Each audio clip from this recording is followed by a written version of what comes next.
Para saudara-saudari kekasih Tuhan.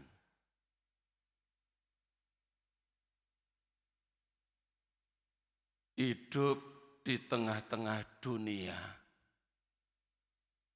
dengan segala gejolak, masalah, dan tantangannya bukanlah hidup yang mudah. Banyak orang menghadapi berbagai masalah hingga tidak mampu mengolah dan akhirnya kehilangan arah. Akibatnya mereka tidak tahu apa yang harus mereka buat. Bahkan ada yang tidak menemukan solusi apapun. Dan kemudian tergoda untuk bunuh diri. Hidup yang demikian ini saudara-saudari, ternyata perlu dihadapi dan kita membutuhkan nasihat. Nasihat dari orang lain yang dianggap mampu membantu menghadapi masalah. Bahkan nasihat yang datang dari Roh Kudus yang adalah roh nasihat yang bekerja dalam diri seseorang. Seperti dalam Injil hari ini, para saudara-saudari, kita mendengar kata-kata Yesus. Yesus memberi nasihat kepada para muridnya saat ia memberikan amanat dalam perjamuan terakhir.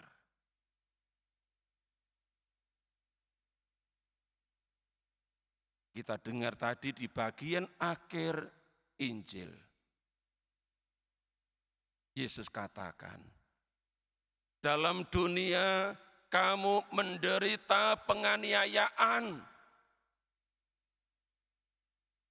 tetapi kuatkanlah hatimu.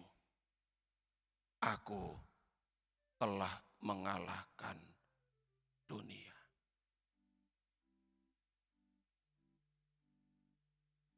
Kuatkanlah hatimu. Inilah nasihat Yesus kepada para muridnya sebelum ia meninggalkan mereka. Namun setelah Yesus meninggalkan mereka, setelah wafat, setelah bangkit, setelah naik ke surga, ia masih melakukan yang sama, meneguhkan murid-muridnya, memberi nasihat kepada mereka, seperti yang dialami oleh Paulus. Ketika Paulus menghadapi penganiayaan karena kesaksian-kesaksiannya tentang Yesus.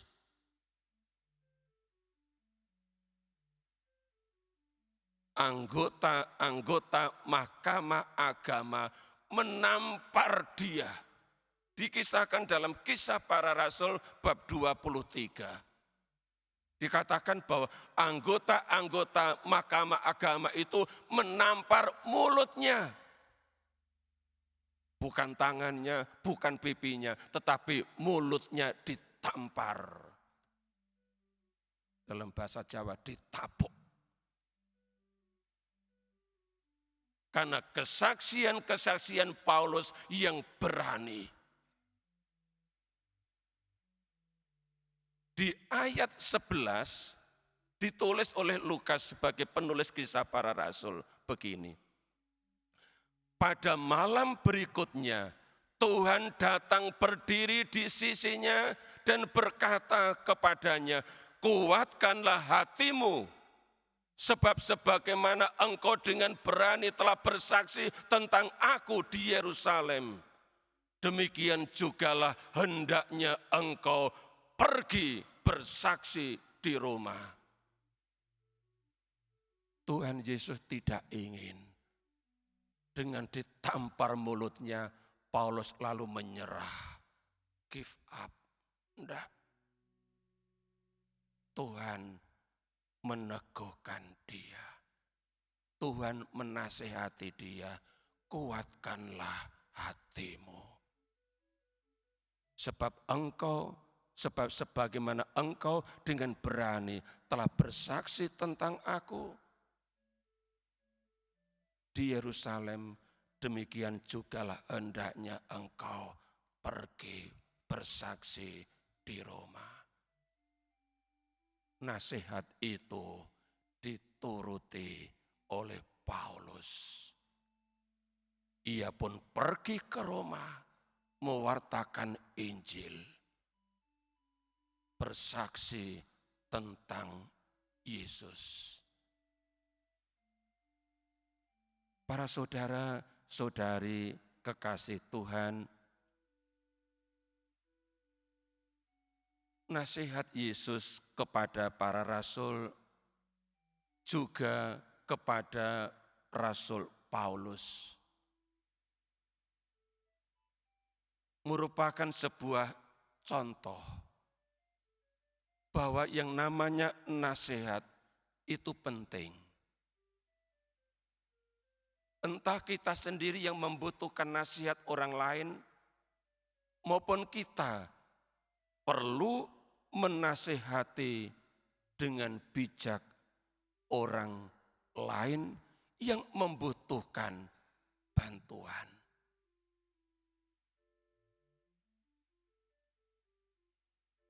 Itulah sebabnya dalam novena Pentakosta, novena Roh Kudus, kita mohon 7 karunia Roh Kudus. Dan malam ini kita berdoa mohon karunia Roh Kudus tercurah atas kita, datang atas kita. Maka nanti kita akan berdoa, datanglah ya Roh nasihat. Dampingilah kami dalam perjalanan di dunia yang penuh gejolak ini. Sebuah doa yang menyadarkan kita bahwa kita perlu Roh nasihat yang menguatkan kita, sehingga kita juga bisa menguatkan orang lain. Bapak, Ibu, saudara-saudari, kata kuatkanlah seperti yang diserukan oleh Yesus dalam nasihatnya kepada para muridnya, dalam konteks iman, berarti hendaklah engkau tidak mudah goyah, atau hendaknya engkau teguh. Itulah arti lain di balik kata kuatkanlah hatimu. Maka Yesus katakan dalam Injil tadi, dalam dunia kamu menderita penganiayaan, tetapi kuatkanlah hatimu. Aku telah mengalahkan dunia. Yesus telah mengalahkan dunia. Ia menjadi seorang pemenang. Bagaimana dengan Bapak, Ibu, saudara-saudari kita semua? Bisakah kita mengalahkan dunia?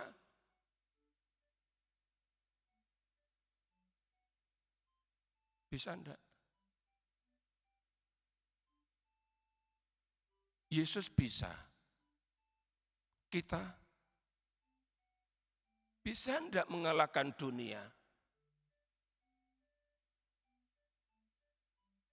Hah? Kalau kita taat kepada roh nasihat,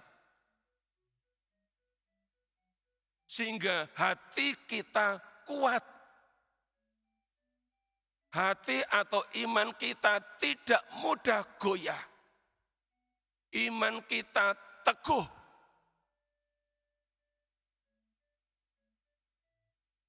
Kita bisa mengalahkan dunia. Bisa. Rasul Yohanes dalam suratnya yang pertama bab 5 di ayat 4 menulis begini. Dan inilah kemenangan yang mengalahkan dunia, iman kita. Dia tulis dengan jelas. Inilah kemenangan yang mengalahkan dunia, iman kita. Kalau iman kita teguh, iman kita kuat, iman kita kokoh, iman kita tidak mudah goyah. Apapun yang bisa mempengaruhi kehidupan iman kita, kita tampil sebagai pemenang. Kita bisa mengalahkan dunia.